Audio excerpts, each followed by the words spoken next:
Hello, welcome to the High School Huddle. Along with Ronnie Phillips, Phil Nichols, Chris Evans with you. We get set for the 2023 high school football season. Today, we take a look at the Deer Creek Antlers in 6A2 football. But before we dive into the Antlers schedule and our season predictions, let's take a look at one of our great sponsors here on the High School Huddle. The High School Huddle is presented by Generations Church. Love God, love people, serve both well. Contact Generations Church by calling 405-282-6848 or visit them online at generationsguthrie.com. The Deer Creek Antlers, boy, they've been a force in 6A2 football over the last couple of years. 10-2 last year, 10-3 the year before, and looks like another great season for the Antlers. And really, guys, it all begins with their quarterback, Grady Adamson. Yeah, he's a stud. He's picked up this summer. He's picked up offers from a few different big-time programs from Pitt, Tulsa, and North Texas. He's got many more offers to come for him, but just an outstanding quarterback with a lot of targets to throw to down the field. So, I mean, offensively, I think they're going to be just superior. The one question is 3 returning starters from last year's defense. Yeah.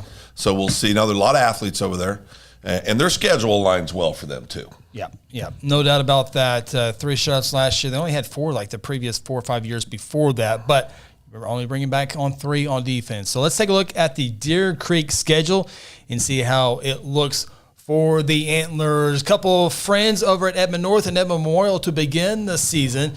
Road games at Ponca City, Putnam City Northwest, and Putnam City North, and then want to begin the at Edmond North. So it looks like a pretty – it was easy, but favorable. Favorable. Very good word, Ronnie. Favorable road schedule for the Antlers. They got Mustang at home. They got Choctaw at home. Probably the 2 biggest games all season long for the Antlers in the regular season. So schedule sets up well for them. Yeah, it really does. And they're just a good football team. I mean, home or away, if you've got some talent on the field and a good coaching staff, you're going to win a lot of ball games. So I think the schedule is very advantageous for them, and I think that'll lead to a great regular season. Yeah, Coach Wade Stanley does a good job over there at Deer Creek. And, Grady Addison, I felt like he's been there 12 years already, only going to be a junior. So I think he went to a OU camp, and he was going through the drills, and I said, "Oh, hey, you, come here. Come over here. We'd like to invite you to something. We got some pictures we want you to take for us here." So it's fun to watch his progress. All right, it is time for predictions here for the Deer Creek Antlers, and I try not to do this on all these previews here. And I don't know, I've had maybe a couple of them, but it will be Deer Creek Antlers, I think, going 10-0 in the regular season. They only won 10 games last year in the 10 years win the year before, and here I'm picking them to go 10 wins in a row before we get to the playoffs. So there's my 10-0. You're Mr. Vegas. That's a great pick, Chris. Not afraid to go out there. Good pick. I like it. I look forward to what your pick is. Yeah, it's a good pick. A real mystery over here on the left. No, I think they're going to have a great year. I got them going 9-1. The one loss coming to Choctaw at home. That'll be a interesting ball game for sure, and it is one of those games go either way. I think the 3 returning starters on defense, to me, is the one question mark with this schedule, and honestly, the biggest question mark when you look at them compared to Choctaw. Now, Choctaw's got to replace players too, but they're in high school football. The more returners you have on defense, starters, typically the better that translates, right? You can have really great skill kids that can come on quickly, but I think that's the one question I have. But even with that, 9-1, the sole loss to Choctaw, going to the playoffs, anything can happen.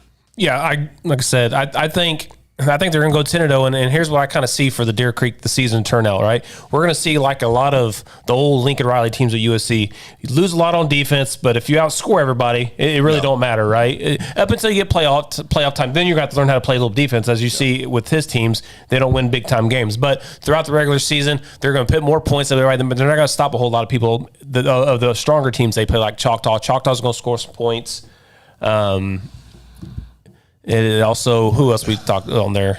Mustang's going to score some points on them as well, but they're going to outscore those teams, even though they lost all that on defense. So I expect them to go 10-0 in the regular season, but not necessarily win. That correlates to a state championship. Well, I think starting out with Edmond North, Edmond Memorial is going to give that defensive side of the ball opportunities to get some confidence also, right? Yeah. And that's a big deal, for young kids. If you've never stepped out there as a starter Friday night in a 6A competition level, you're going to be a little nervous. Yeah. But these are kids. They get one under their belt, they're going to all think they're going to Alabama to play football after that. Kids can develop confidence very quickly. So I think you're right with that. That was just the one thing that stood out to me that caused me some reservation, and really is why I picked Choctaw to get them this year. Even if Deer Creek were to drop their first 2 games, Edmond North and Memorial, it gets them ready for that 6th game of the season against Choctaw. Yeah. That game will decide a district championship. Yes. Yeah. Yes. So records are always 10-0 is always great to achieve. 9-1 is great, but 7-0 is what matters. yeah, if you beat Choctaw, you're going to be district champions Yeah. more than likely with the schedule in 6A2. Let's look at the Deer Creek Antlers, and we invite you to check out the High School Huddle all season long on Second Banana Media on YouTube. Go to YouTube, search Second Banana Media. You can also find the High School Huddle on Facebook and TikTok and Twitter. Kind of bring it all together. Go to secondbananamedia.com. You'll find the High School Huddle podcast and all the other great stuff on there associated with that. We wish the Deer Creek Antlers the best of best here in the 23 season. We also wish your high school football team the very best as well. Thanks for tuning in to the High School Huddle.